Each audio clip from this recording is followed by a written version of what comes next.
Hey everybody, it's Jeff with Chief Classics. Behind me are two 1963 Pontiac Catalinas. I picked these up in Topeka, Kansas last night. One of them drives. Let's figure out how well it drives. And then the other one turns over but does not run. So let's see what we can do to get it moving around. This is really the first time I've seen them in the daylight. As you can see, both white 63 Pontiac Catalinas, both 389s, both automatics, both 4 doors, both have brown interior. There's one big difference between the two of them though. That one is a hardtop. That one is a sedan. This one has no B-pillar in between the door glass. Isn't that trick? Look at that stuff, huh? You do not see very many of these. Well, this car kind of surprised me when I first saw it. It has more options than I expected. One of them being air conditioning. We've got these neat under dash vents here that don't look like they're in bad condition. Hopefully all the air stuff is there. And another really cool thing I noticed is the second speedometer needle. Now you can set that to your maximum speed, and when you go past it, it buzzes at you. It'd be really cool if we can get that working. What do we have? We've just got an AM radio. We got our map light. We got a little clock. I think that's an option. Oh, this thing is trick. Look at that. Oh, wow. That moves. I've never seen that before. You can point it at you. We got a Y pipe, some bracketry. This is probably for the engine that we stuck in the trunk. Another AC compressor. Holy cow. We are just fraught with parts in this thing. That's a new looking starter. I hope that's not foreshadowing. This isn't too ugly. If I can get this thing running around, I'd be right cozy in here. Let's see what we got going on in the trunk. That is what we've got going on in the trunk. Got another 389, a bonus. We got a dual engine 63 Catalina now. This thing is, this thing is bad, honestly.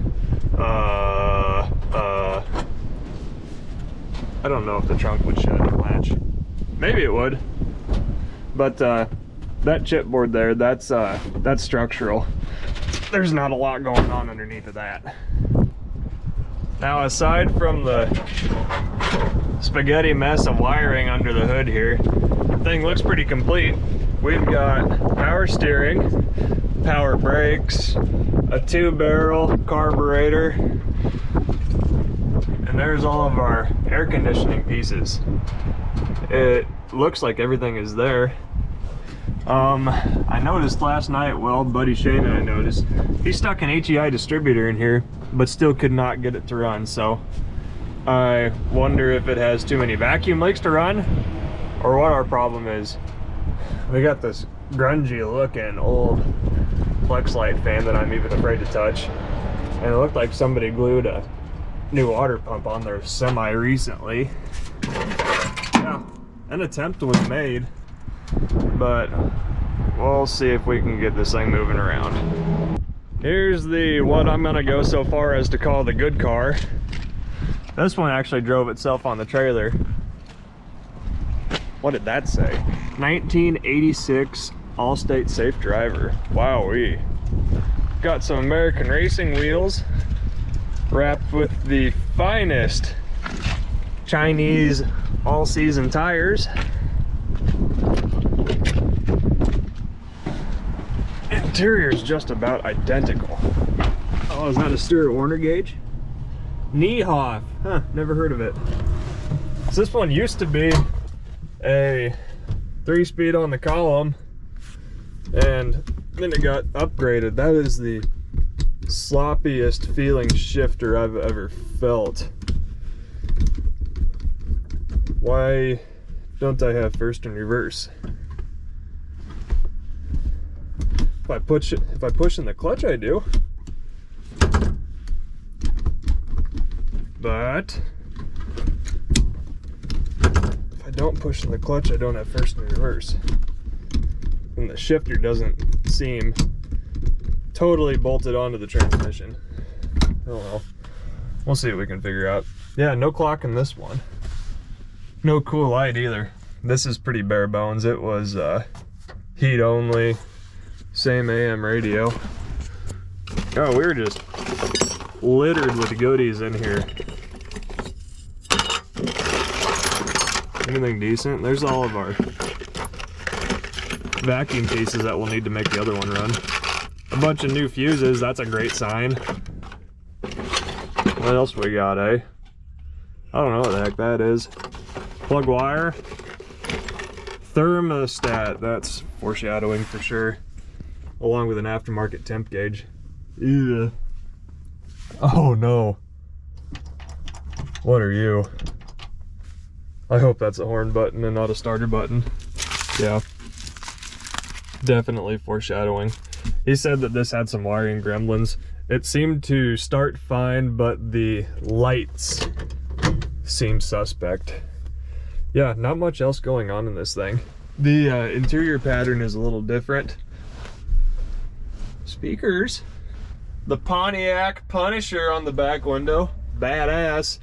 Look at this thing. That is gonna go on my mantle.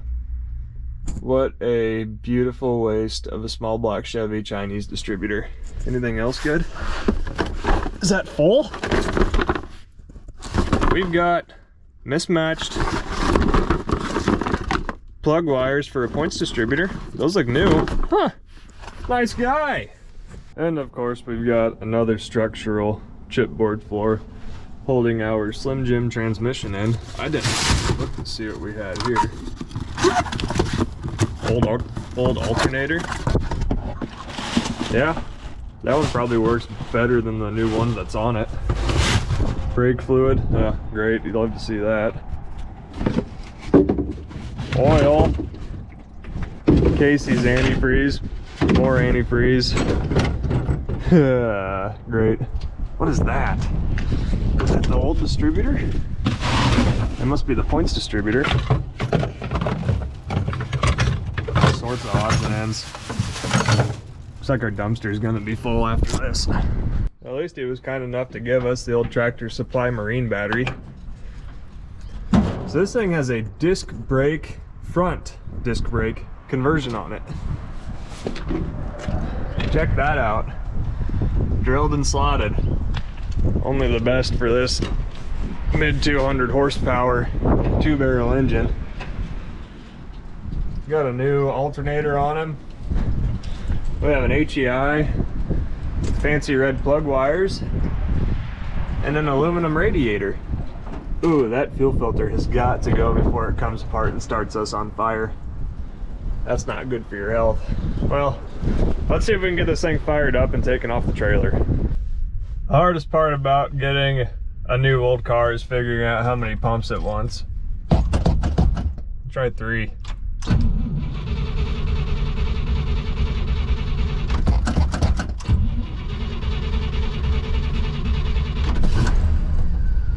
Hey, there she goes. The thing seemed to light as soon as I let off of the key. So that makes me wonder what they have that HEI distributor powered by. I wonder if it's one of the old coil wires is what's running it. Oh well, we'll find out later. Seems snappy. Good oil pressure when it's cold. Thing's got some miles on it. We're almost to 100. My goodness. All right, don't let me forget there's a brand new Silverado parked behind me. Let's see if we can get this thing off the trailer in one piece. All right, brake. How do you turn the brake off? Oh, you lift up on it, okay. Where do you think reverse is hiding? All the way up. Ooh, no, that's first. Back? Oh Okay, so reverse is left and down. Remember that. All right, let's see if I have the ramps in the right spot. Straight, Jeffrey. Brakes work good. Don't bottom out, don't bottom out. Don't bottom out. I said don't bottom out. Oh man, we are stuck. Ooh, something just broke free. I wonder what that was.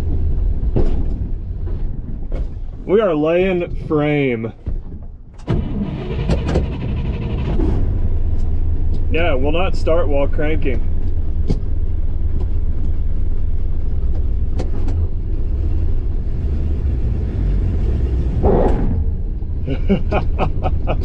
Time to get the forklift. That's what I feared. Oh yeah, there's trailer right there. What is it? The transmission cross member is what's holding us up. Now let's get some elevation under the front of the trailer. Better put our brake on. This thing's gonna ghost ride itself off once we lift the front of the trailer up. Okay, let's see what we can get into. Well, that was fun. Lifted up the front of the trailer. Started rolling itself towards that pickup. It came out of gear, and I guess the e-brake doesn't work that well. Oh well, it's off now. Let's get this thing out of the way. I'm pretty pleased. The thing's idling nicely. The body's not awful. It's just like the perfect amount of crappy. But you're not gonna feel bad about driving it every day.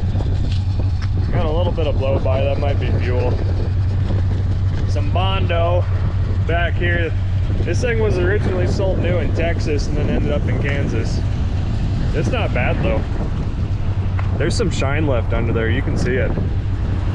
This thing needs a date with a power washer. Sounds like it's running pretty good. I'll let it warm up, then we'll take her around the block. We've got a little heat built up. And we still have oil pressure, so that's a good sign.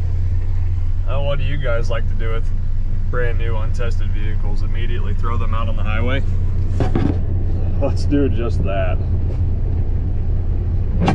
Okay, brake off. I've got, this shift pattern is backwards from everything that I thought it would be. So let's see if I can actually shift it.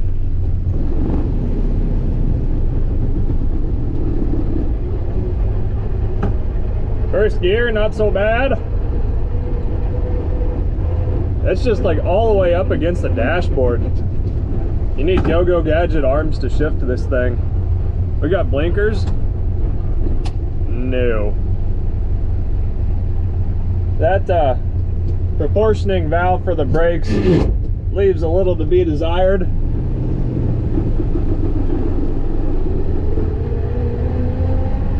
This thing must be geared super high. All right, where's second? That might be second. Third?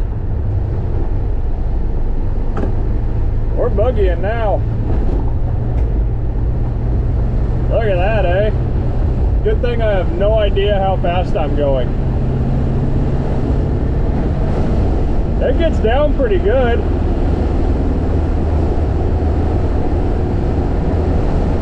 This feels like about 60. It's windier than I'll get out if you can't tell, but the steering's not fighting me that much and it's comfortable. Cool. I don't think this one has power steering either. Yeah, this is alright. Doesn't seem like the motor's trying that hard.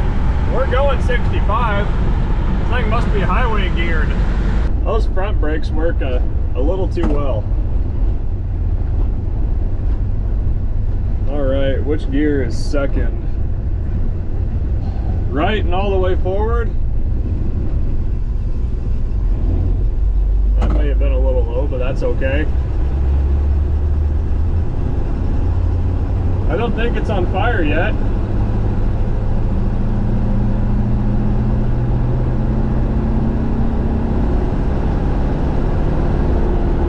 Or was that third? Yeah, I think I just stuck it in third. It's alright. I'll figure it out one of these days.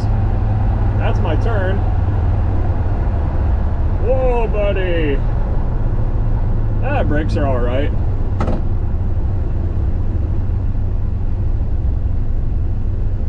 Okay, where's first gear?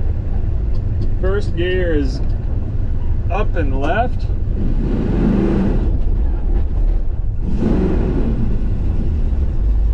No, I just tried to put it in third again. First, up and left.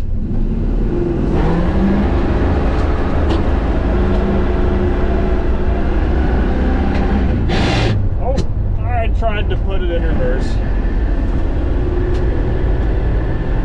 Second, third.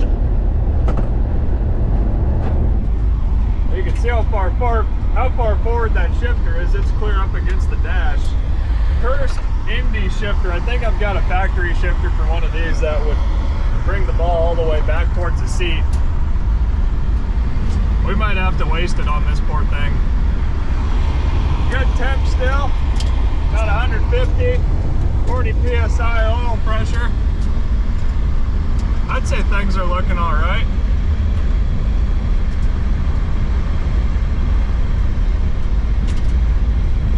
Drives good. There's the funny farm. Wish I knew how fast I was going. Feels like about 50. It's got good acceleration for a 2-barrel, honestly. It's responsive. I'm quite pleased.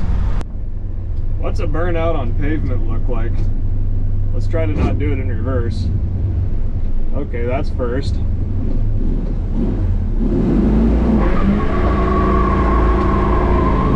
That lights them up.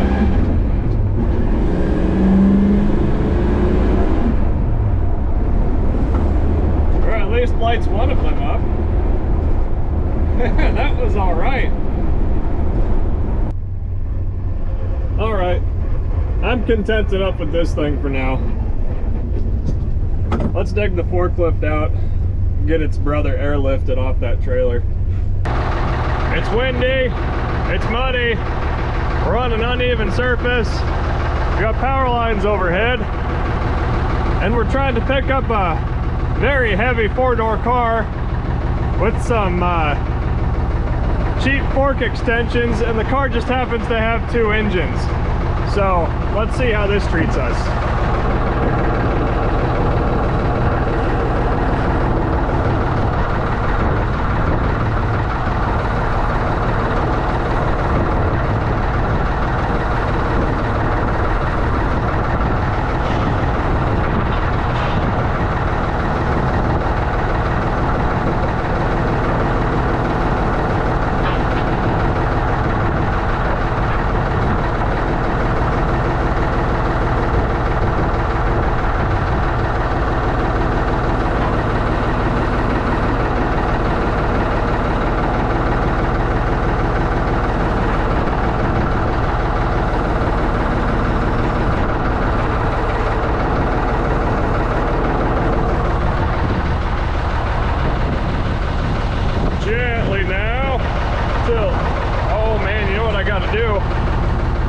I gotta get my forks all the way to the right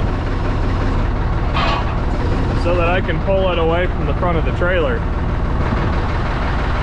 Alright, forks are all the way to the right.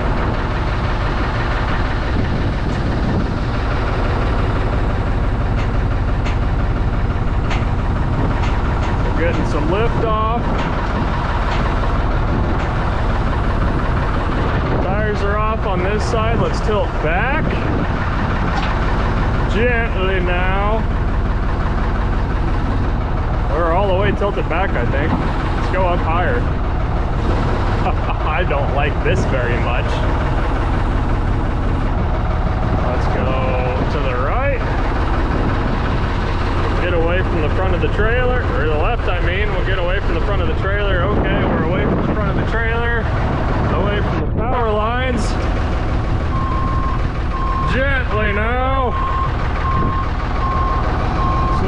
have that other tire on the deck. This forklift's gonna get a little light in the loafers in the back.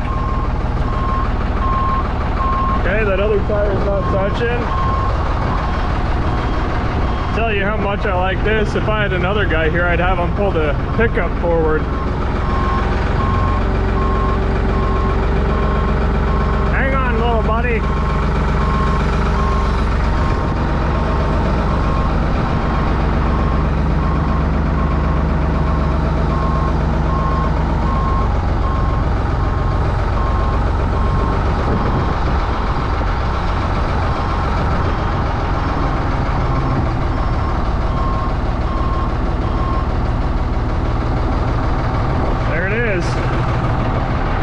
Against the entire OSHA handbook, but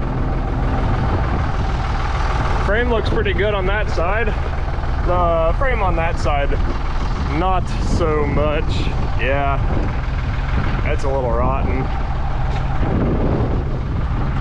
Just on the bottom though. It's not structural behind the wheels. You don't have to worry about that. It's all right. Not awful. Okay, let's get them down. All right, it's an eternity later, and the white 63s are multiplying, and none of them run. So I need to get some stuff moved in the yard. This engine turns over. I bought it with that Chinesium distributor, HEI distributor at that installed already, and it's just hot wired straight to the battery, which is fine for what we're doing. I don't know why it doesn't run though. He put the HEI in it, apparently can never get it to run after that. The plug wire routing looks correct, so here's one. Oh, let's double check because I only checked one side. Oh, the distributor's not bolted down. Okay, well that's worth looking into. 8, yeah, 4, 3, 6, 5, 7, and then that old points wire is 2. Okay, so an attempt was made. That looks correct. Distributor's not tight, but it is mostly engaged in the cam. Well, we got the spark tester in line. Let's crank it, see what happens. It has spark. Okay, great. So now we just try fuel. Okay, well, it's that simple, right? Let's do it. We'll give you some weed whacker gas. Try to fill the bowl up, all while subsequently flooding it.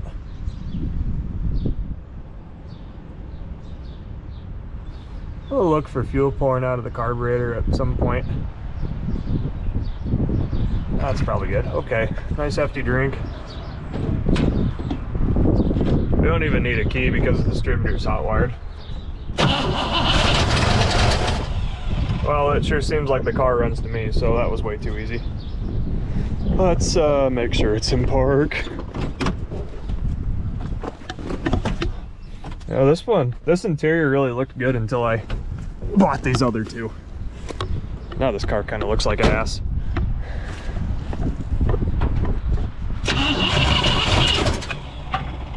Well, okay, it runs. Are we shooting a geyser out of the fuel pump yet? Because that pump's not hooked up.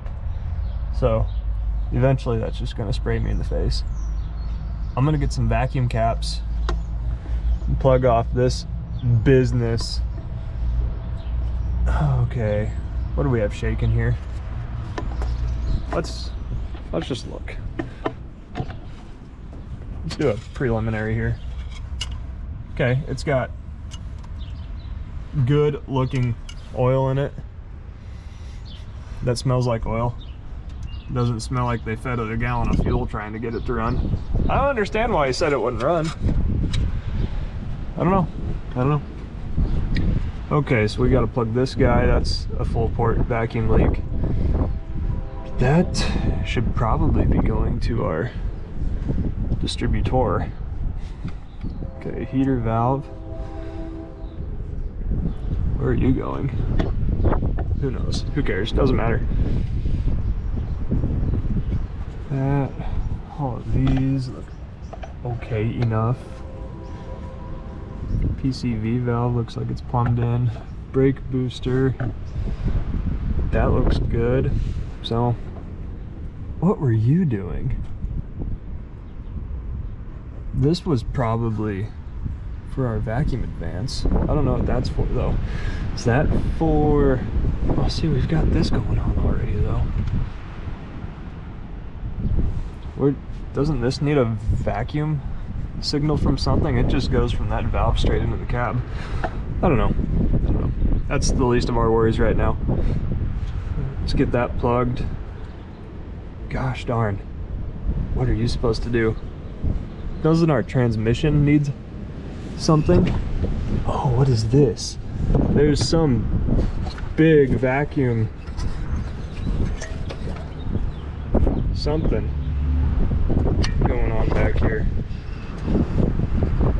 Yeah, so that was in line for our transmission. Okay, we're gonna need that later. Don't lose that.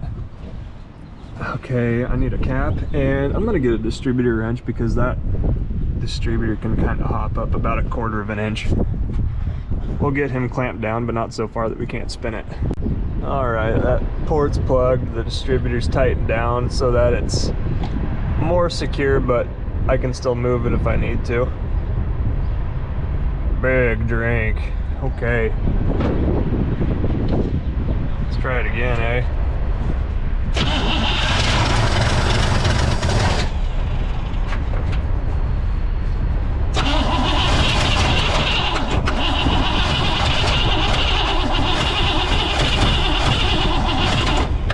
Okay, it's turning over fine. These rotate counterclockwise, so to advance it, I gotta go clockwise.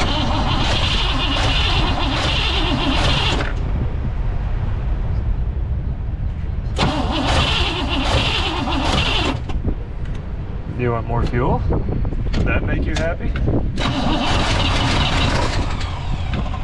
Seems to. That distributor still moves way too much. Let's get this out of the way in case we have a backfire.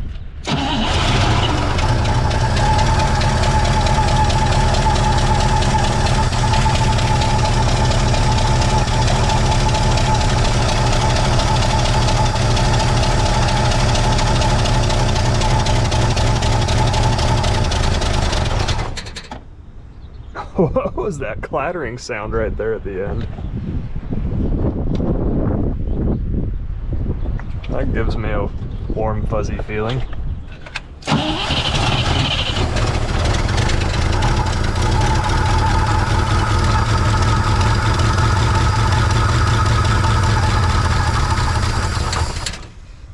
Okay, so the distributor likes all of the advance. So I've got it turned as far as I can.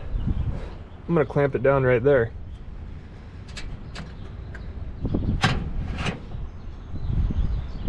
What else do we need to study? Is that fuel line? That's hooked up to the tank still. So let's go do a sniff test. You'll have to bear with me on the wind. We're in a red flag warning, so of course the first thing I need to do this morning is try to start a brush fire. Forgot there's a supposed 389 back there still. Oh, where do you fill this thing at? Oh, okay. Shows how much I know. It's open. Why would you do this to me? Oh, it doesn't smell very great. Huh. Isn't that nice?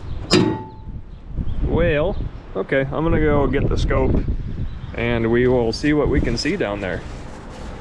Otherwise, this might be a boat tank candidate. Well, let's do a sniff test on you, little buddy.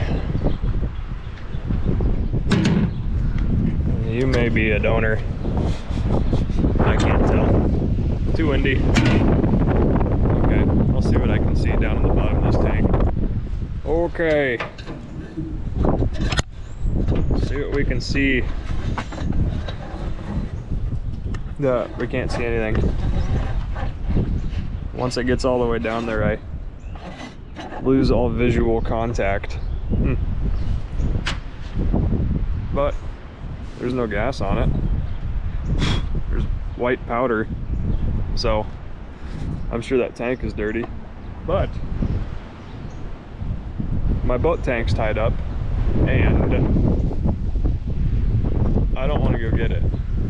So we might just try filling that tank. Let's do that, huh? A couple gallons, see if it leaks out onto the ground.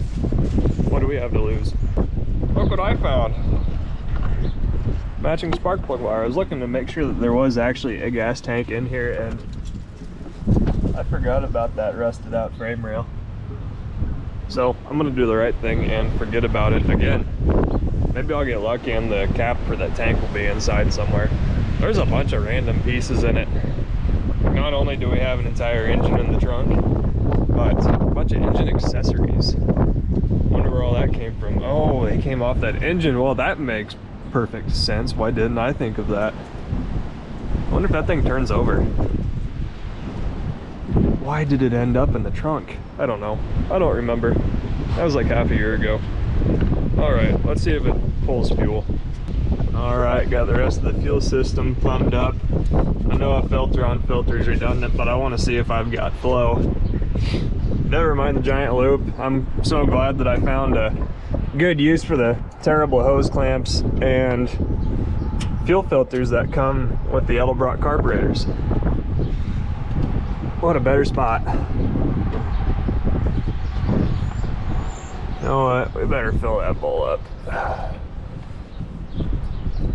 This thing's gonna have to run for a little bit if we want to try to draw fuel out of that tank. Do everything we can to increase our odds, huh?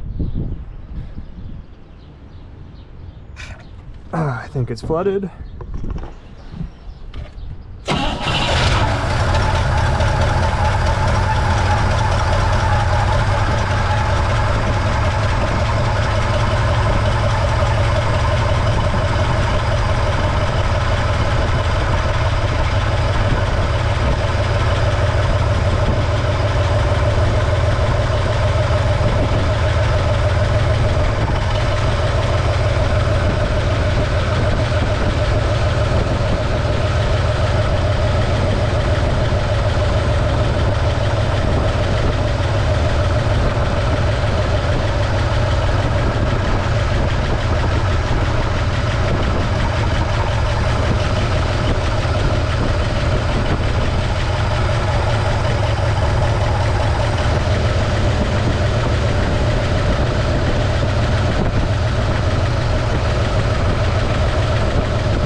So far.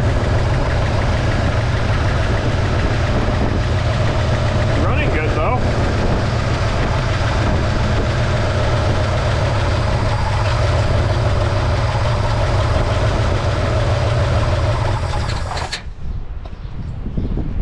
Makes strange noises when it shuts off.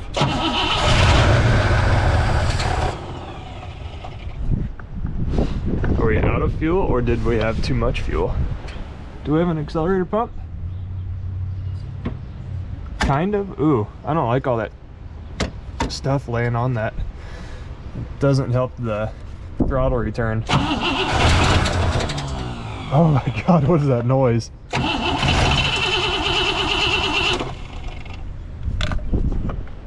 There is something hitting something. Oh, it might just be the fuel line bouncing off that alternator. That's what we'll call it.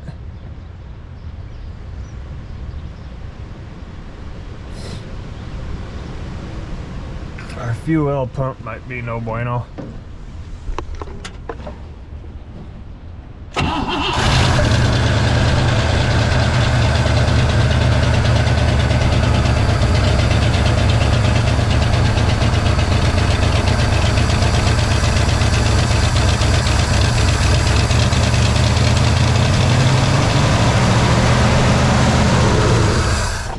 Why did you rev up like that, huh?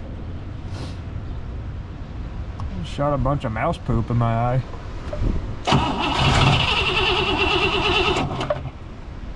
Oh, used up all of its gas. That's good.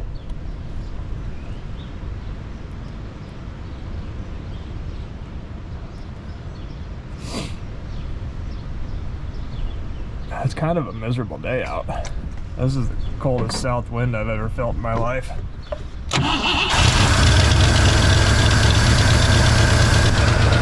Oh no, that's not good.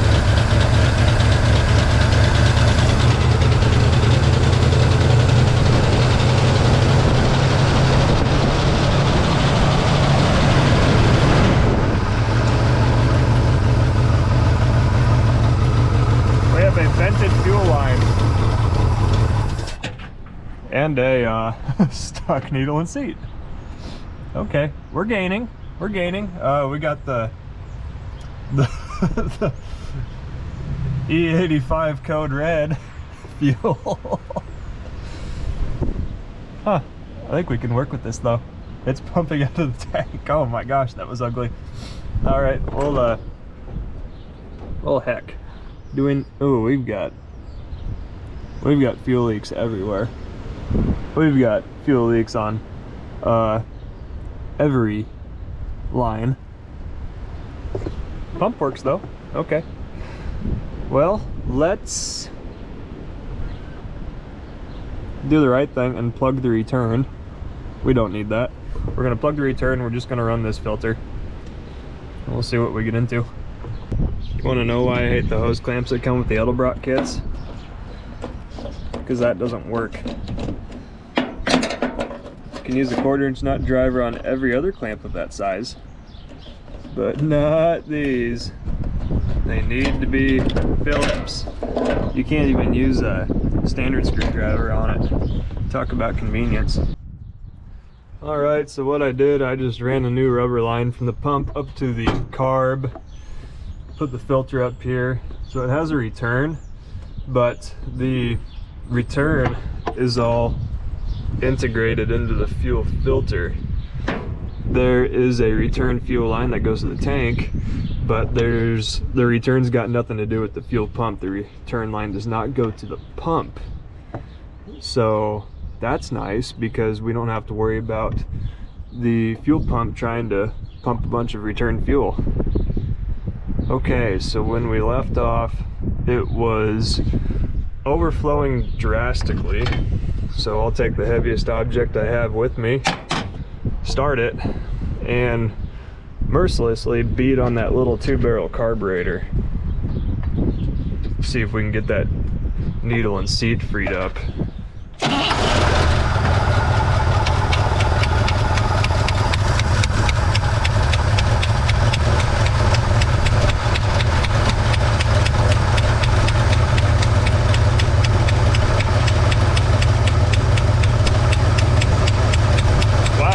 Awful, really.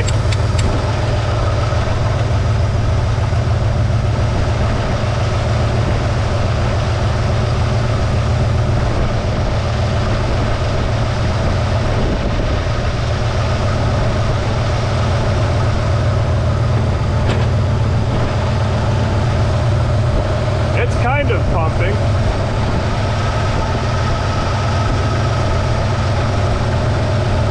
There's nothing saying that there's not a rotted fuel line underneath of the car either.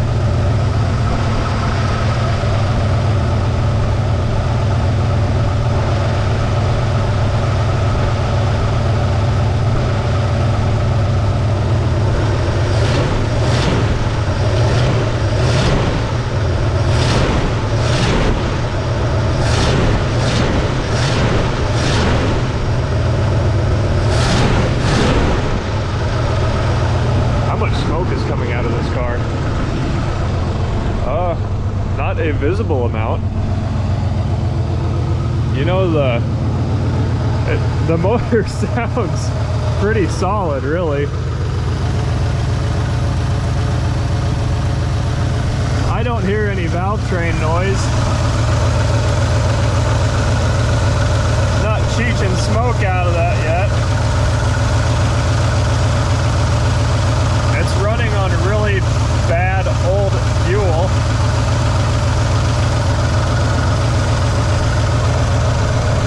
Wow, the compressor is still hooked up. That noise is probably coming from the alternator. It's got a little bit of a growly feeling.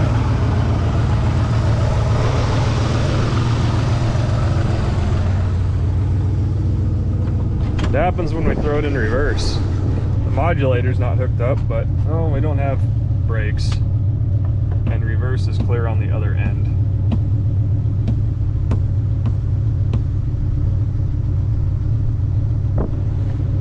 Let's just try neutral.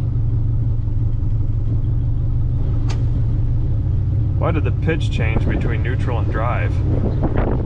It acts like, oh, because it was in neutral, it wasn't in park. Oh, Jeffrey, you gotta learn your lesson, buddy. There's drive, low, reverse.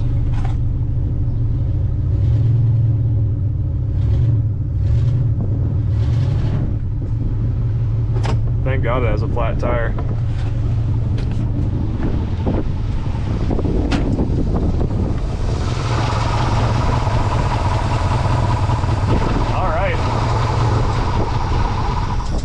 Put some antifreeze in this thing.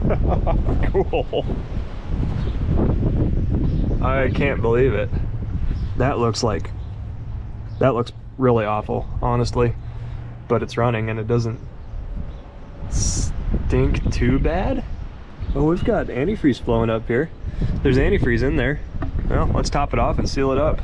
It only took like a quarter of a gallon of antifreeze, so that's a good sign.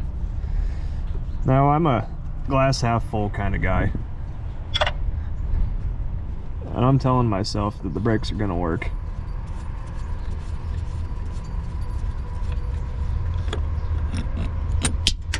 Oh, that seemed important. Maybe not. Wow, that's ugly. Let's waste some fluid and see if we can pump it up.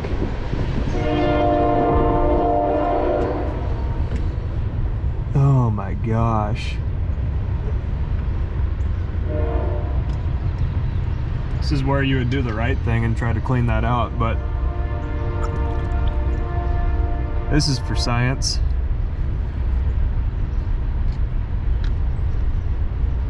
Got bubbles already, that's good, right? No, that probably means that it was plumb empty. Alright, I'm gonna let the bubbles stop. No, I won't. I'm gonna hold it open. So if I hold it open... Wait, is it stuck open? Alright, pressing it down.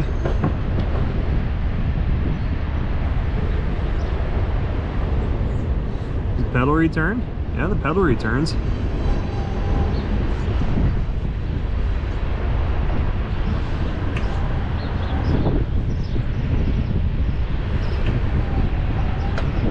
I don't feel really good about the brakes working. Well, the level's going down, so the fluid's obviously going somewhere. But I'm probably still gonna have air at the end of all of my lines. Or the shot though, eh? Or just bleeding the master. Maybe the master's good.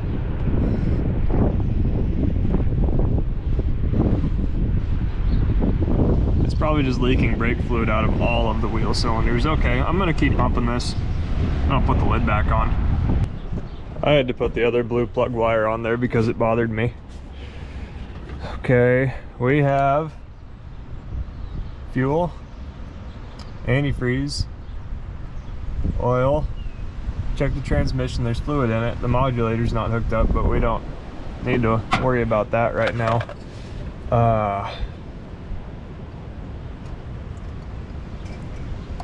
let's make this return better before we get just crazy.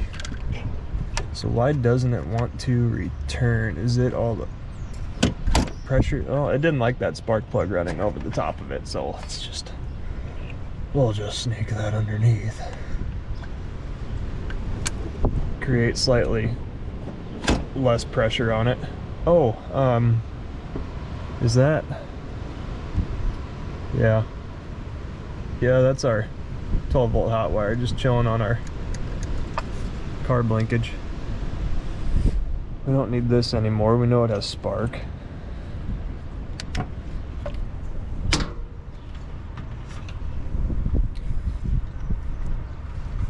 So we've got everything except for brakes, and coincidentally we also don't have a safe way to shut the car off from inside the vehicle.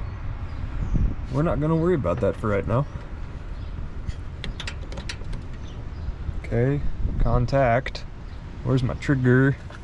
Everything else hooked up? Good, ready? Okay, let's go.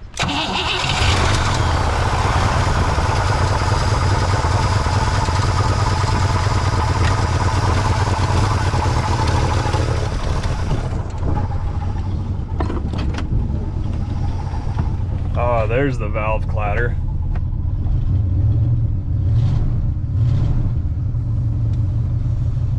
Yeah, I've got no brakes, but I do have a telephone pole behind me.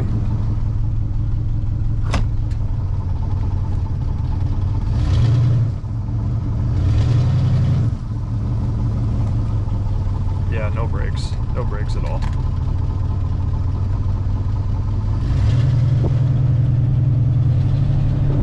It's the movement is labored. Let's see if it moves with the e-brake on. Oh, the e-brake was on. Well, it's enough to slow us down at least. You stay open, okay? I might have to bail. Okay, where are we at in this sequence? We're in park. Neutral. Oh no, we were in neutral. That's deceiving. That's all the way up. Neutral. Reverse. Yeah. we have no brake pedal brake, but we do have positive e-brake breakage. Let's get you out of reverse.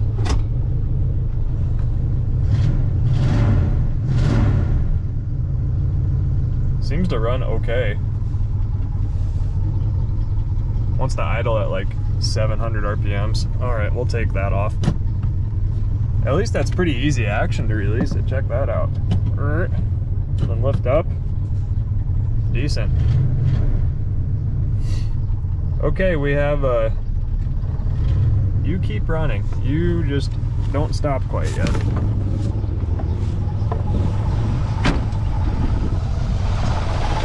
Oh gosh, we didn't even check power steering. It's dry.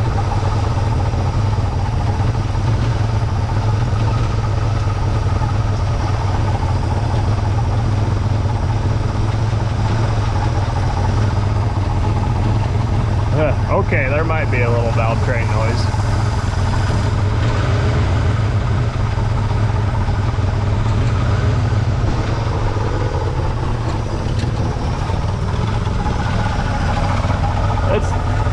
Is this what's making our rattle?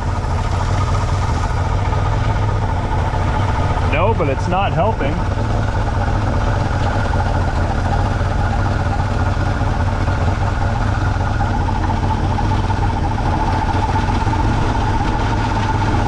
I think it's gonna live. All right, well, what do we do next? Well, we'll make it stop, I guess.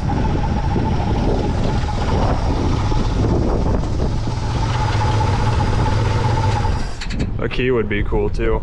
It's asking for a lot though. Okay, well, I guess this is the part where we call up O'Reilly's and get some brake parts. We're gonna do the minimum. Probably do a master. The booster I probably can't get, so we're definitely not gonna order that. Let's just do rubber hoses and brake lines. Not lines, well, rubber lines. Yeah, let's just do that. Yeah, it'll be easy. This car's not worth much more effort than that anyhow, honestly. I don't know why I'm going this far. Must be stupid or something.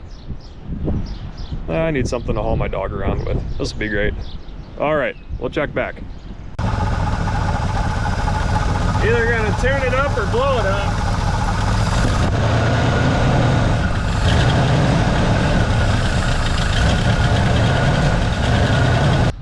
Alrighty, you got the motor yoinked out of the back of it. This thing's pretty bad. Let's see if the trunk shuts. Not bad, really. It's got slack because there's no weather stripping left, but it'll stay shut. All right.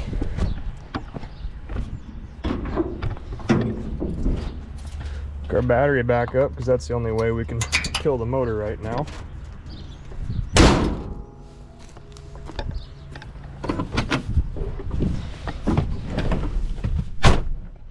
Let's hit it.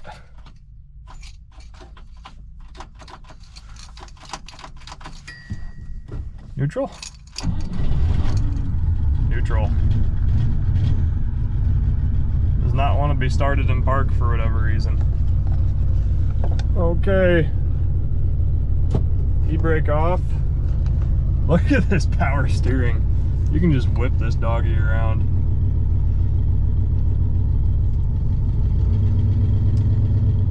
We're driving. We're going too fast for my liking.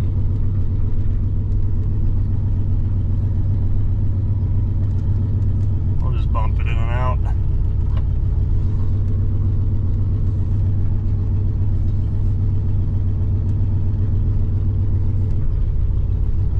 I think I'm out of vehicles that I can rob tires off of.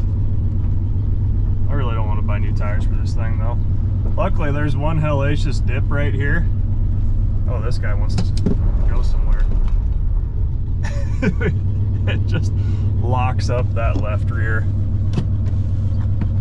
All right, brake off, drive. Neutral. Anyone coming? Nope.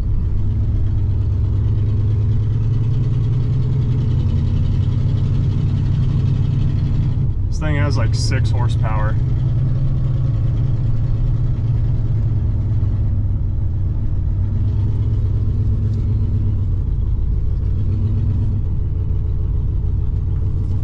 Neutral. Drive.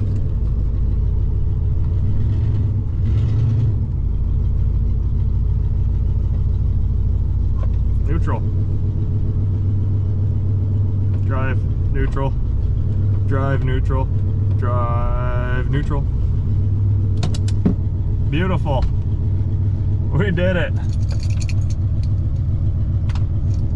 We need to fix that part of the equation though. Oh, we'll throw you in park.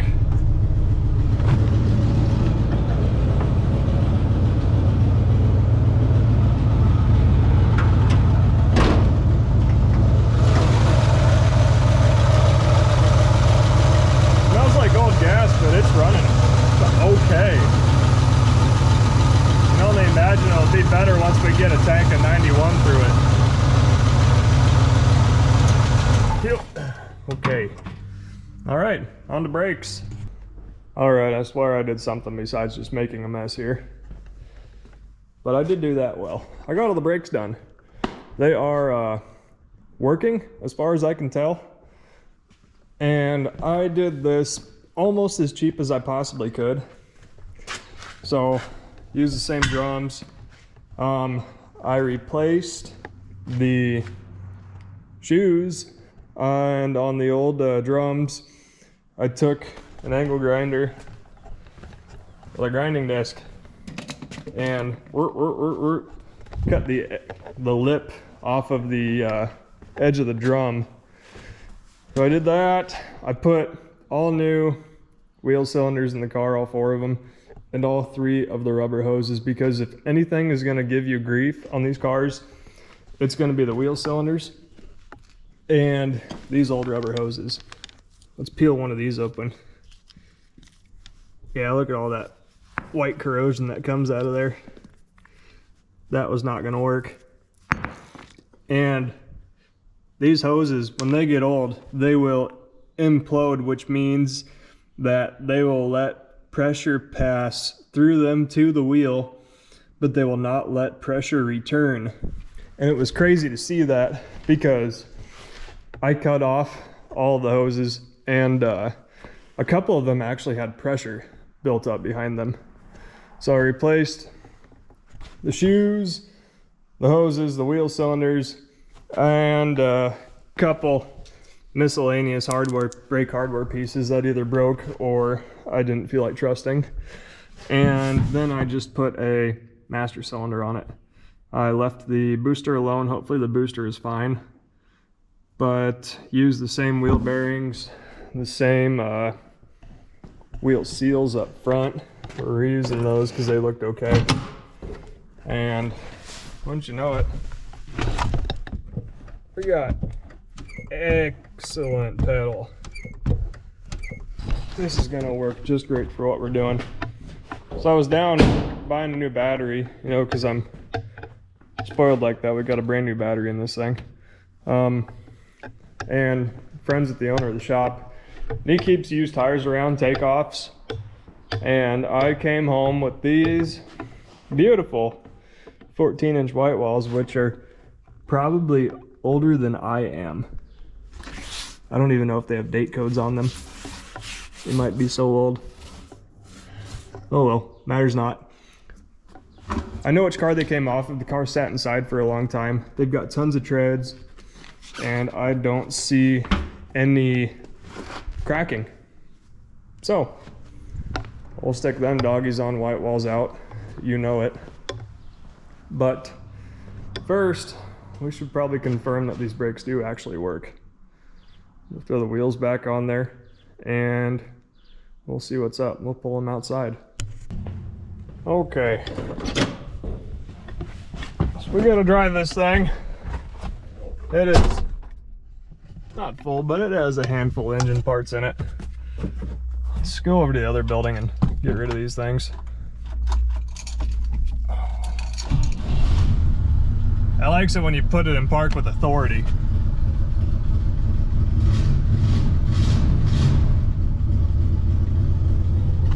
I think it's got like 8 gallons of fuel in it. Our RPMs don't seem to change when I hit the power brakes, so I think that's indicative that our booster is not leaking.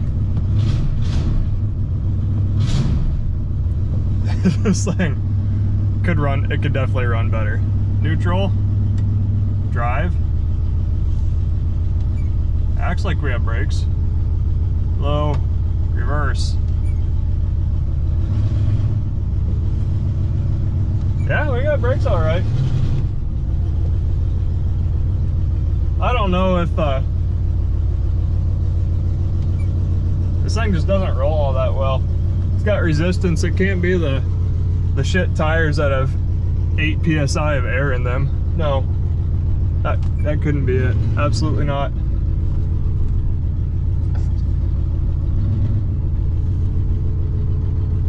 The brakes seem to work fine.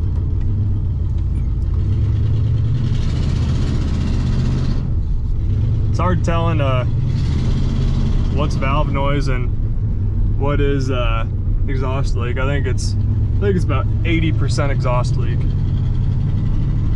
Oh man, these tires are bad. We're going 10 and it feels like the rear end wants to pass the front end. Do we have blinkers? I don't know. We've got definite engagement. Oh yeah, we got flashing. We're flashing all right. Don't die, you bitch.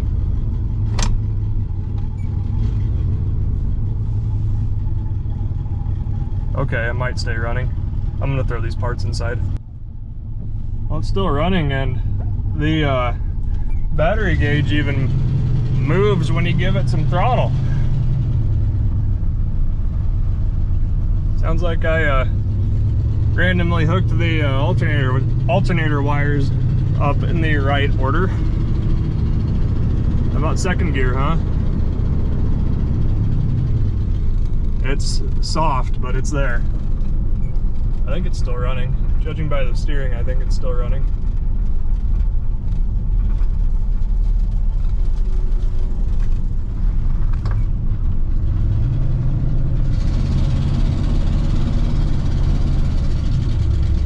That thing shifts to like third gear immediately. That's okay. We'll take it. There's first. It's definitely first.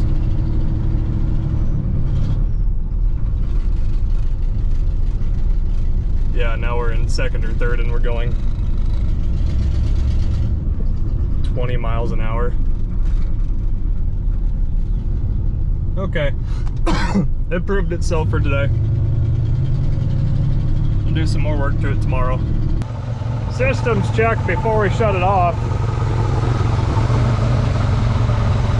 Fuel filter's full. That's awesome. What an excellent sign. Crank runs pretty true. Alternator's at least not hot to the touch. Blow by. I don't really see any blow by. I am as shocked as you are. Knowing how we can see oil on top of the rocker, that's an excellent sign. That means we've got some top end lube.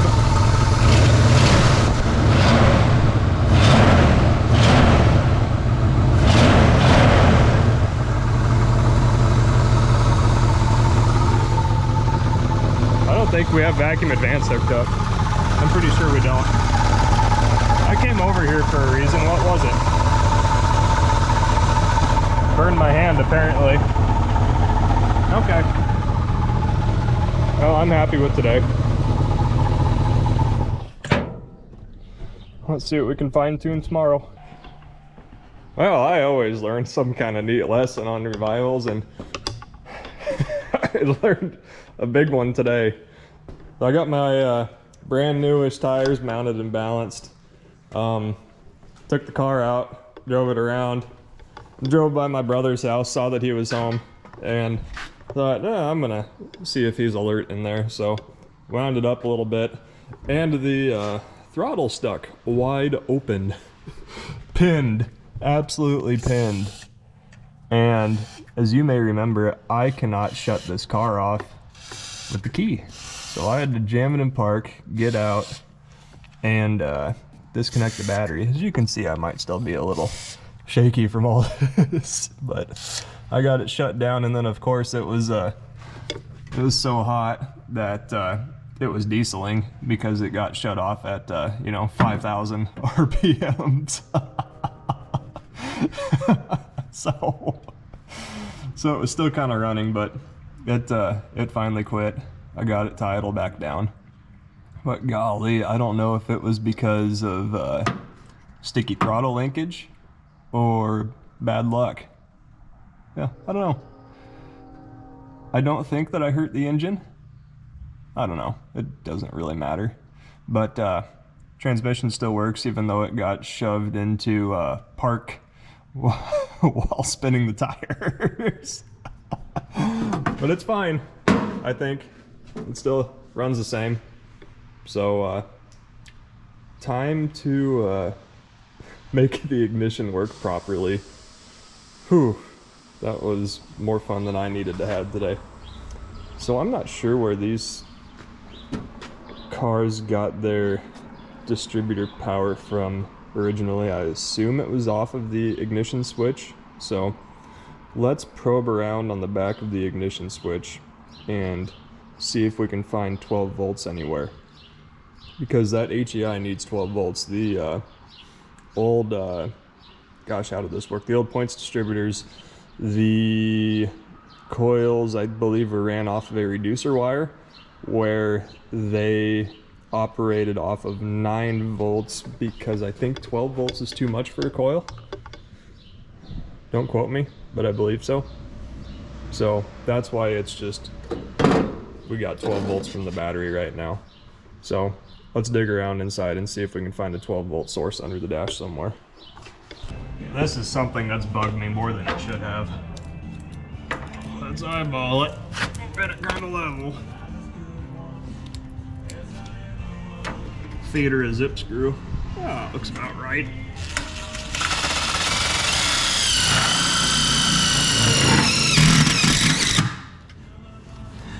Awesome. That's pretty near structural now. The joys of being known as a Pontiac guy. Local fella just stopped by and gave me these pretty cool old sales brochures for a 59. Looks familiar. Another 59. That looks like an owner's manual. 63 sales brochure. What do you know? And a 62. I don't have any 62s. Oh, check out that checkered interior. There's your Mordecai and Mortsky. Wow, that is so cool. What pretty cars. I love 63s. Star Chief, don't have any Star Chiefs. Okay, so none of the other options or models had those trim pieces on that. What would that be from that car? A C-pillar? Here's a better view of them. My gosh, isn't this neat? Wow. Holy cow. That is so cool. Thank you, Mr. Cunningham. Got our Chilton's manual broke out. 62, 63, 3 to 9, standard. 9 to 11.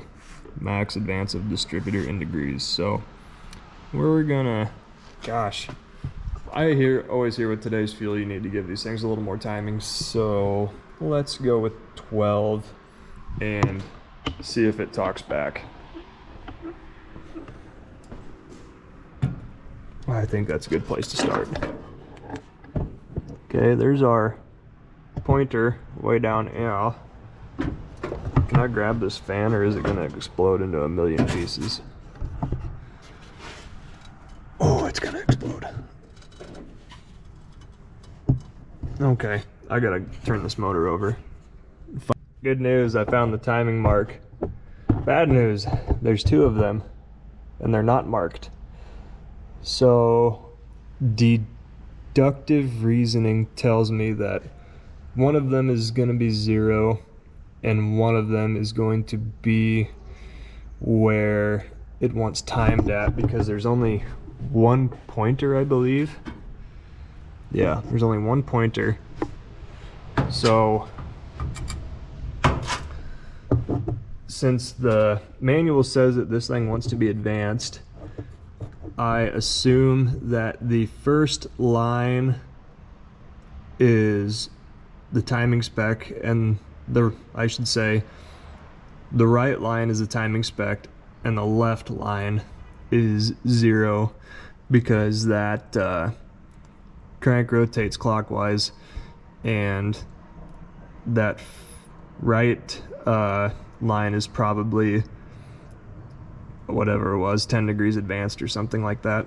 So I'm going to mark the left line assuming it's 0, because I'm going to set my gosh, words are hard today, you know.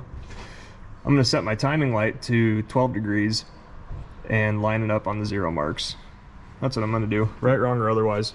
Now, you are in no way, shape, or form required to take my advice, but here's what I do. So we have our vacuum advance blocked off coming from our carb. See, it's disconnected. You don't want that operating when you're timing, because you're trying to figure out your base timing, and you don't want the vacuum advance making your counterweights in your distributor go open. And that's also why you want to keep your idle speed low. So we're going to start it, and maybe we'll adjust our idle speed, because we probably don't want that idle speed any higher than 800 RPMs, just so we know that our counterweights aren't flying open yet. That'll give us an accurate figure.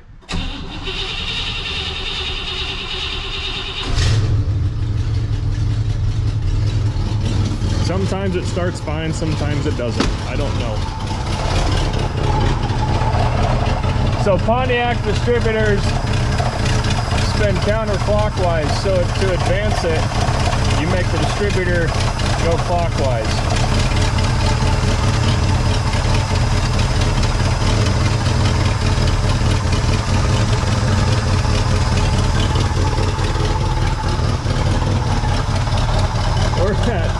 Our RPMs are quite low, so that's good.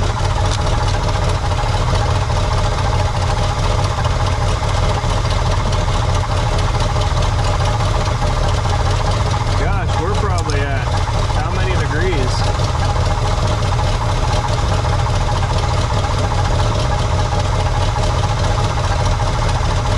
Oh, we're only at 3 degrees right now. To be more like 12. All right, it's at 10 degrees, right in the middle of spec.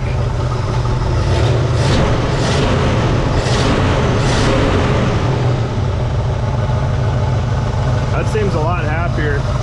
Now our idle might just be a tick high. Let's bring that down a little. We can afford to. And it won't bang into gear so hard.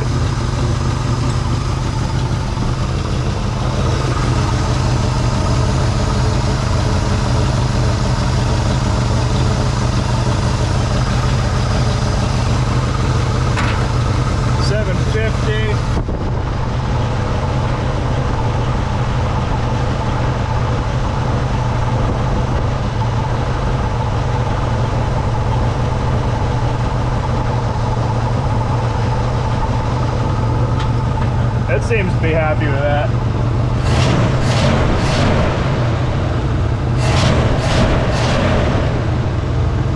I don't like that though.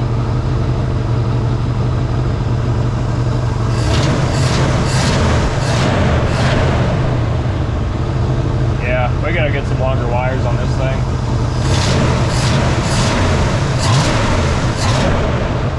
That's a lot more responsive. Let's see how it feels about starting.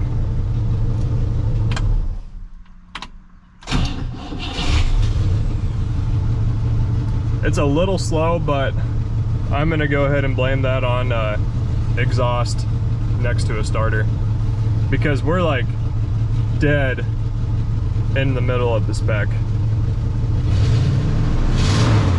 Oh, we don't even have our vacuum advance hooked up yet. Oh my god, this thing is so much snappier now.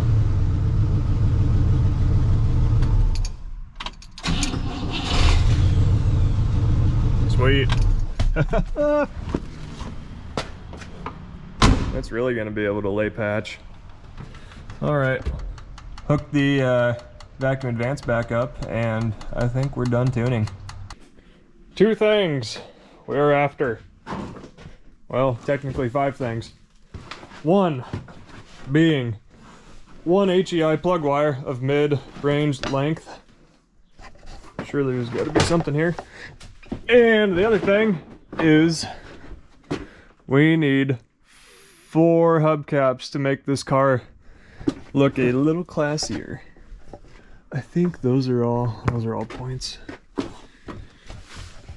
These motors have anything on them? They're probably all, yeah, these are all points. New HEI. That's really the biggest thing we need. Man, where did I hide this? This is how I die. Hey, there's some hubcaps. Trick's gonna be finding 14-inch hubcaps, which shouldn't be that hard of a trick, considering that most lowly option hubcap cars are 14s, I think. Hey. Hey. Check that out.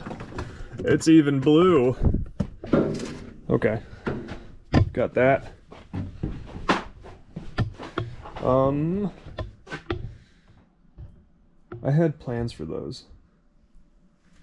Those are 2+2. We're not gonna waste those. Well, they're not, they don't have to be 2+2, but those came off of the 2+2, so we're not gonna use those. What are you?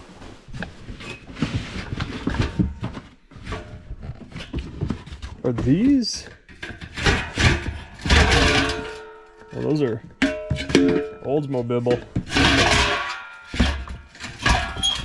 You look Pontiac over there. Yeah, can we find one more of you? Oh man, I might know where one of those are at. Oh yeah, right there.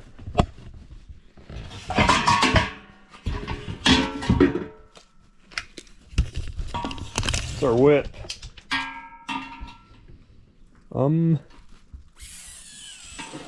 Those measure almost 14.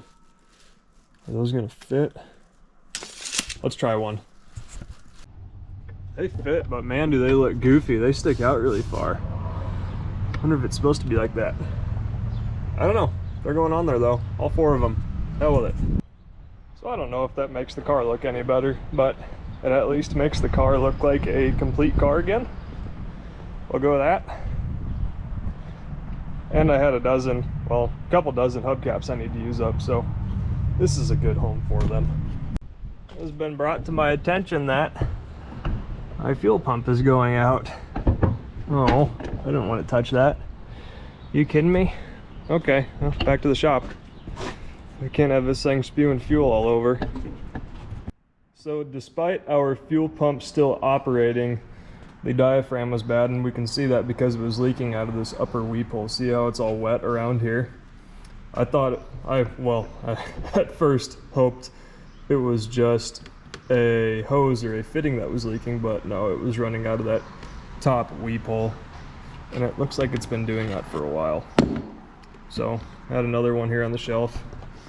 We'll screw that fitting out, shove it in there, and get that new one mounted.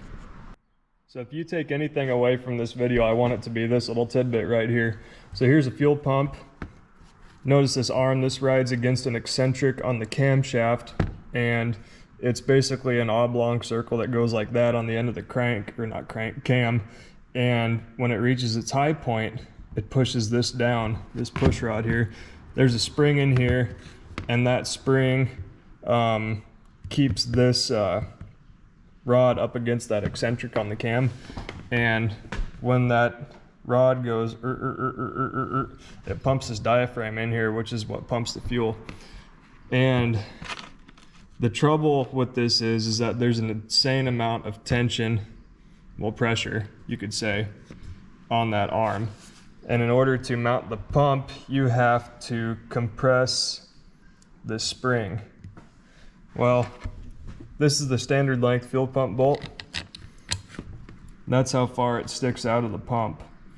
So you've got, about a 1/2 inch that sticks out so that you can try to engage with the housing, the timing chain housing that this bolts to. Well, sometimes it's really hard to compress that spring far enough to get this bolt started. So what I like to do is take a bolt the next size bigger, use that to get it started. That will give you an extra 1/2 inch of threads to help you get started in that bolt hole. And I like to run this bolt in as far as I can, and then there's going to be pressure on the spring, so the pump's not going to be sitting straight, it's going to be sitting cockeyed.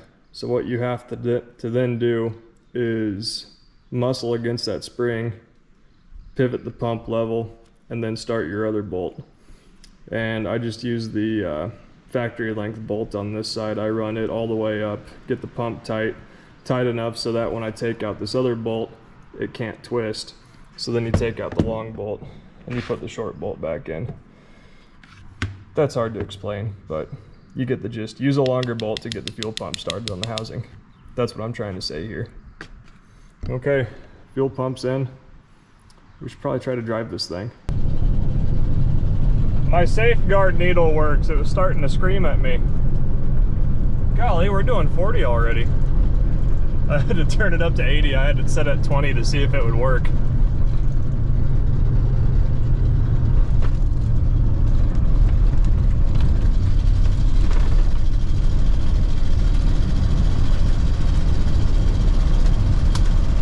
There's 50.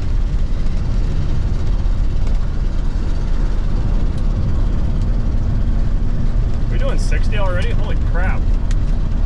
My only complaint about driving it so far is that it shifts into third gear too quickly. I need to adjust that.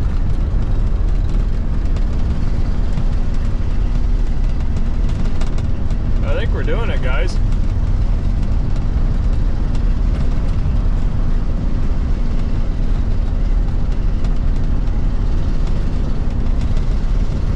It's decently responsive. As far as a two barrel with really bad gas in it goes, it's doing okay. Golly. We're just boogieing, man.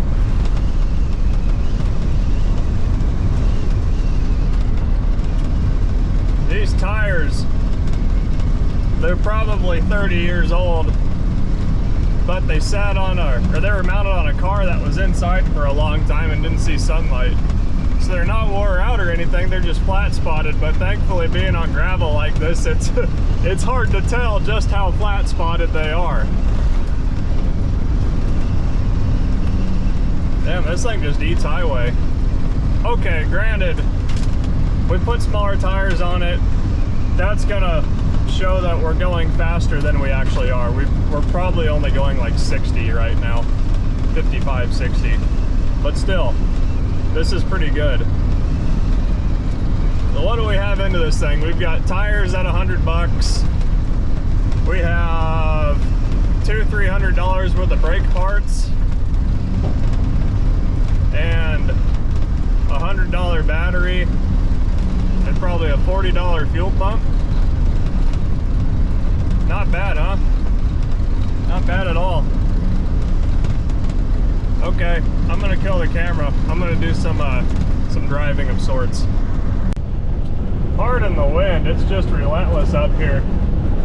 But I wanted to show you what that speed sensor does. We'll see if we can get it to do its thing.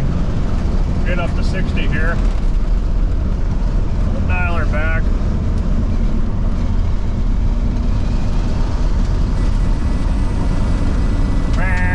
It says safeguard. Isn't that cool? It's controlled by a little spinning knob under the dash. Badass. All in all, it seems to be running okay. I don't see anything puking out the bottom. It's not a bad looking car as far as the four-door goes. Man, I'm halfway pleased with it.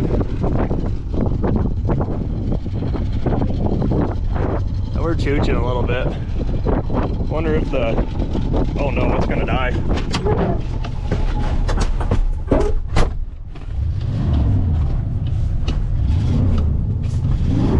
Yeah, must be flooding again.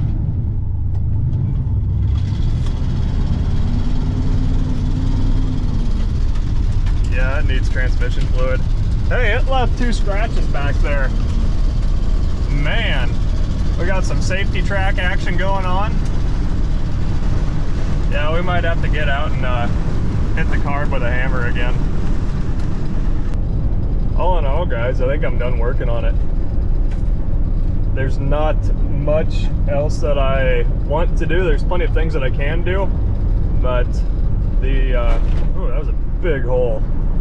Ends don't really justify the means, you know what I mean?